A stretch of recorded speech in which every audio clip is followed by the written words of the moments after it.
Good morning, सुप्रभात, नमस्कार दोस्तों। आपके अपने परिवार और आपके अपने YouTube channel study point with Amitesh पर स्वागत करते हैं, इस आशा और उम्मीद के साथ कि आप सभी लोग बहुत ही अच्छे होंगे।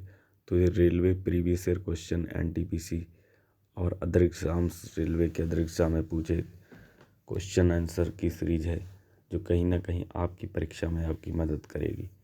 इन्हीं सब बातों को ध्यान में रखते हुए आज की क्लास को हम स्टार्ट करते हैं। क्वेश्चन नंबर 158, जिससे मौर्य साम्राज्य से जुड़ा हुआ है। पाटिलपुर में स्थानांतरित होने से पहले निम्न से कौन से कई वर्षों तक मगध की राजधानी थी? तो राजगृह मगध की कई वर्षों तक राजधानी रही। राजगृह अजातशत्रु के शासनकाल में पाटलिपुत्र से पहले मगध की राजधानी हुआ करती थी। उदयन ने मगध की राजधानी राजगृह से पाटलिपुत्र स्थानांतरित कर दिया रहा। राजगृह का अपना ऐतिहासिक और धार्मिक महत्व है। यह महावीर स्वामी और गौतम बुद्ध का साधना स्थल रहा है, जिसके कारण यहाँ दोनों धर्मों के पूजनीय स्थल हैं। यहीं पर प्रथम बौद्ध संगत का आयोजन अजातशत्रु के शासनकाल में महाकश्यप की अध्यक्षता में हुआ था। राजगृह 5 पहाड़ियों विपुलाचल, रत्नागिरी, उदयगिरी, स्वर्णगिरी और वैभवगिरी से घिरा हुआ है। लहरिया नंदगढ़ स्तंभ में स्थित है। कहाँ स्थित है? चंपारण में। लौरिया नंदगढ़ स्तंभ बिहार के पश्चिमी जिले चंपारण बूढ़ी गंडक नदी के किनारे स्थित यह मौर्यकालीन स्तंभ है, जिसे सम्राट अशोक ने धर्म लेख के तौर पर स्थापित करवाया था। अगला प्रश्न है, किस मौर्य सम्राट ने लगभग 287 या 268 से 231 ईसा पूर्व अपने शासन काल के दौरान शिला स्तंभ पर अपने लेख उत्कीर्णित करवाए थे? मौर्य सम्राट अशोक ने अपने शासन के दौरान शिलालेखों स्तंभों पर अपने लेख उत्कीर्णित करवाए थे।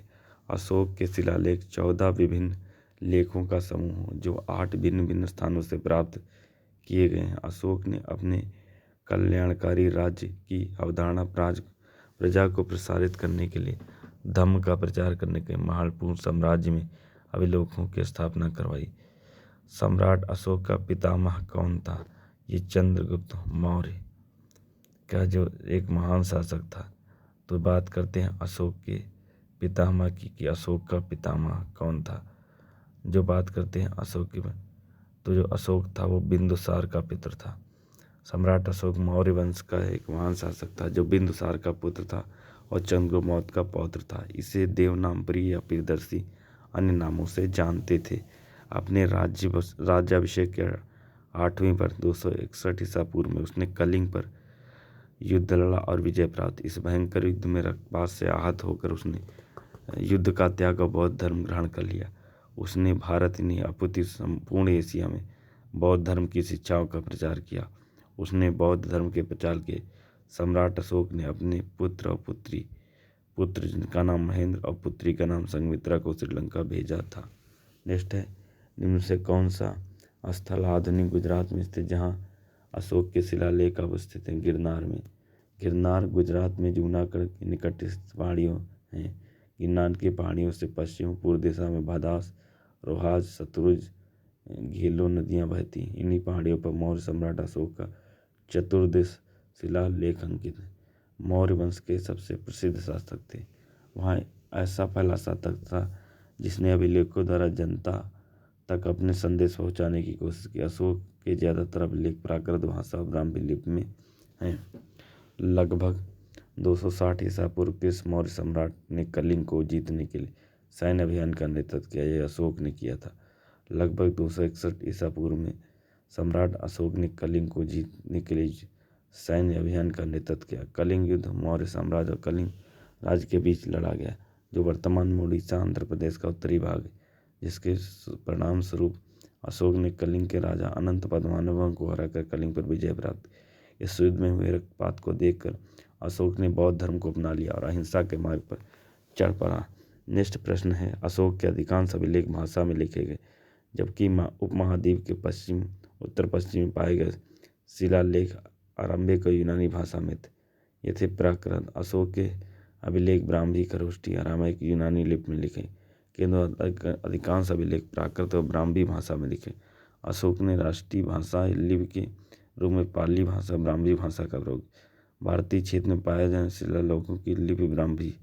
भारत के बाहर पाए जाने शिलालेखों की लिपि खरगोष्ठी, अरामाइक और यूनानी है।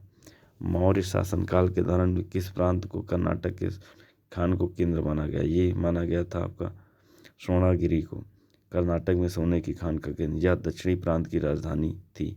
नेक्स्ट है सेलुकस निकेटर नामक शासक द्वारा मेगास्थनीज नामक राजदूत को चंद्रगुप्त दौर के दरबार में भेजा गया था। ये एक प्रकार का क्या था? यूनानी था। जो बात करते हैं सेलुकस निकेटर की। नेक्स्ट स्लाइड के ऊपर आते हैं। भूगोल के कुछ महत्वपूर्ण वन लाइनर प्रश्न हैं जो पूछे जाते हैं। भारत को ईरानियों ने हिंदुस्तान, यूनानियों ने इंडिया कहा है। दोनों का संबंध सिंधु नदी से। भौगोलिक मान्यता के अनुसार भारत जम्बू द्वीप का अभिन्न अंग था। भारत में 28 राज्य और 8 केंद्र शासित प्रदेश। भारत चतुष्कोणीय है। भारत का कुल क्षेत्रफल 32,27,263 वर्ग किलोमीटर है, जो पूरे विश्व में 7वां क्षेत्रफल के सबसे बड़ा स्थान रखता है।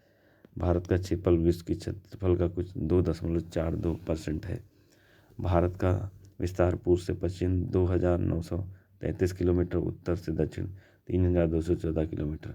भारत 6 डिग्री 4 मिनट से लेकर 37 डिग्री 6 मिनट उत्तरी अक्षांश, 68 डिग्री 7 मिनट से लेकर 57 डिग्री 25 मिनट पूर्वी देशांतर, जबकि देश की मुख्य भूमि की दक्षिण सीमा 8 डिग्री 4 मिनट उत्तरी अक्षांश है।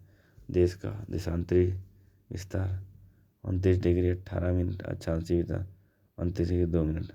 भारत का मानक समय 82 डिग्री 5 मिनट पूर्वी देशांतर जो इलाहाबाद के नैनी से होकर गुजरता है। ग्रीनविच टाइम 5 घंटे 30 मिनट आ गया।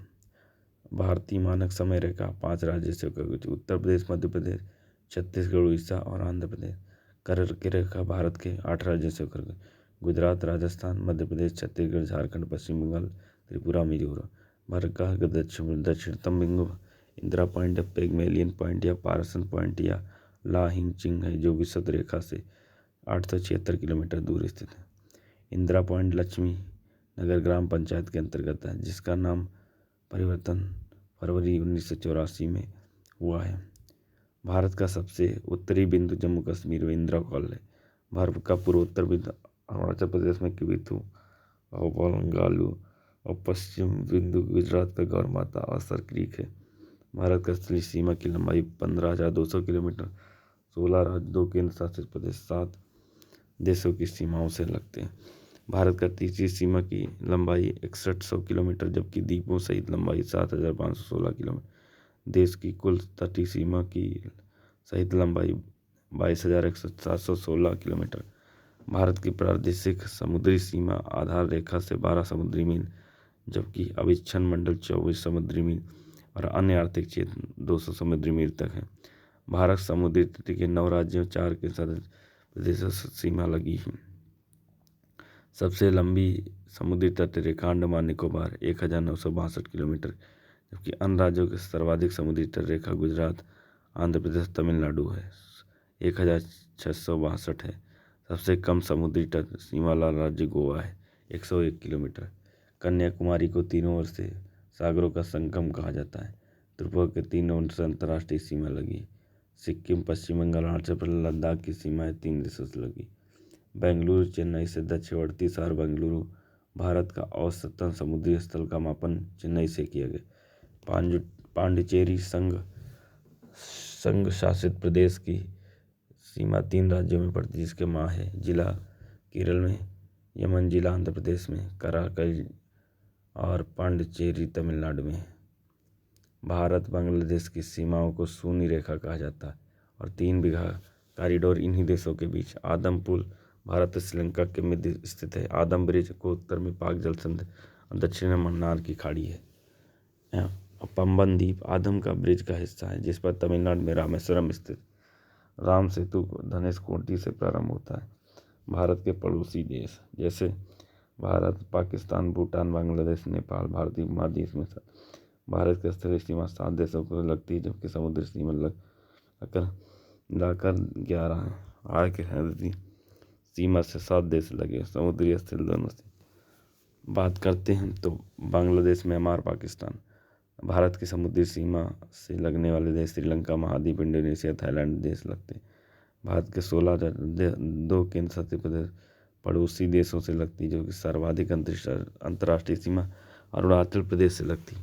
भारत की सबसे लंबी सीमा बांग्लादेश से है, जिसकी लंबाई 4096 किलोमीटर। दूसरी लंबी सीमा चीन को 3,488 किलोमीटर लगती है। भारत का सबसे कम अंतर्राष्ट्रीय सीमा अफगानिस्तान से 106 किलोमीटर। भूटान की सीमा 699 किलोमीटर। भारत पाकिस्तान के बीच सीमा 3,323 किलोमीटर, जबकि नेपाल भारत की सीमा 1,751 किलोमीटर। म्यांमार से भारत के 4 लाल लगते हैं, उत्तर से दक्षिण तक क्रमशः अरुणाचल प्रदेश, नागालैंड, मणिपुर, मिजोरम। पाकिस्तान से भारत के 3+2 राज्य लगते हैं, जो उत्तर से दक्षिण तक जम्मू कश्मीर, लद्दाख, पंजाब, राजस्थान, गुजरात। बांग्लादेश से भारत के 5 अलग राज्य लगते हैं, पश्चिम बंगाल, असम, मेघालय, त्रिपुरा, मिजोरम। चीन से भारत के 4+1 राज्य, जो पश्चिम से पूर्व की ओर क्रमशः लद्दाख, हिमाचल प्रदेश, उत्तराखंड, सिक्किम, अरुणाचल प्रदेश। नेपाल से भारत के 5 राज्य, पश्चिम से पूर्व की ओर उत्तराखंड, उत्तर प्रदेश, बिहार, सिक्किम और पश्चिम बंगाल। तो ये जीके की महत्वपूर्ण क्लास थी। इसी प्रकार से अपन में सहयोग और प्यार इस परिवार को बनाए रखें। जय हिंद, जय भारत दोस्तों।